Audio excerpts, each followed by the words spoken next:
Saudi আরবের কিছু কথা আপনাদের সাথে শেয়ার করতে আসলাম। ওই যে গাড়িটা দেখা যাচ্ছে, ওটা একটা সৌদির গাড়ি। কিছুক্ষণ আগে আমার পাশে এসে দাঁড়িয়ে, আমি হেঁটে যাচ্ছিলাম মার্কেটের দিকে। আমার পাশে এসে দাঁড়িয়ে আমাকে বলে, গাড়িতে ওঠ। তো আমি কোনো কথা না বলে চুপচাপ চলতে থাকি।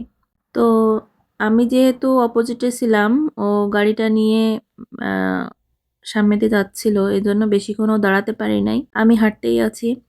ও আবার আমাকে হরেন দেয়, এখানে পাশে ওই যে যাচ্ছে গাড়িটা, ওই গাড়িটার লোক আমাকে আবার হরেন দেয় যেন আমি এখানে দাঁড়াই। তো আমি দাঁড়াই না, আমি আমার মতন করে হাঁটতেই থাকি। পরে ও যখন দেখছে আমার হাতে ফোন, আমি ভিডিও করছি, তখন পাশে আরো অনেকগুলো গাড়ি ছিল, দুটো তিনটে, এই জন্য ও আর এখান থেকে ব্যাক করে আসে নাই।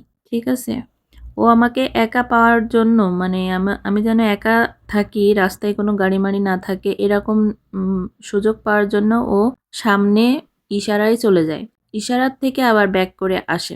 আমি ভিডিওটা করতেই থাকি, বন্ধ করি না, কারণ আমি বুঝতে পারছিলাম ওই লোকটা আবার ফেরত আসবে। কারণ আমি এরকম পরিস্থিতির সম্মুখীন অনেকবার হয়েছি। সত্য কথা বলতে মেয়েরা কোনো জায়গায় নিরাপদ না। রাস্তাঘাটে, সৌদি আরব বলেন আর যে কোনো জায়গায় বলেন, সবাই আর কি মেয়েদের একটু অন্যভাবে দেখে। আর অন্যান্য দেশে যেমন আমরা তো আজনবী, এজন্য ওরা বুঝতে পারে আমাদের চলাফেরা কিংবা পোশাক আশাকে, ওরা বুঝতে পারে যারা আমরা আজনবী। তো আমি সৌদিদের মতনই বোরকা পরি, নিকাব আটকানো থাকে। তারপরেও এরকম পরিস্থিতিতে পড়তে হয় অনেক সময় রাস্তায়। ঠিক আছে, সবাই এক না, যেমন বাংলাদেশে ভালো মন্দ থাকে, এখানেও সেই একই অবস্থা।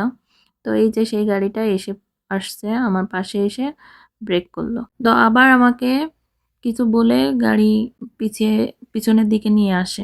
তারপরেও আমি হাঁটতে থাকি। এই যে পিছনের দিকে নিয়ে আসছে এবং গাড়ির ভিতর থেকে আমাকে বলছে, লোকটা অনেক বয়স্ক ছিল, তারপরেও জানে না কেন এরকম রাস্তায় এসে মেয়েদের ডিস্টার্ব করা এদের একটা অভ্যাস হয়ে গেছে।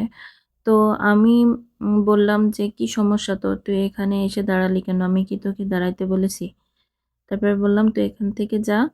উম বলার পরে আমি আবার হাঁটতে শুরু করি। এই আরকি। সৌদির পরিস্থিতি অবস্থা এরকম। আ সব জায়গায়, শুধু সৌদি না, সব জায়গায় এরকম সমস্যা।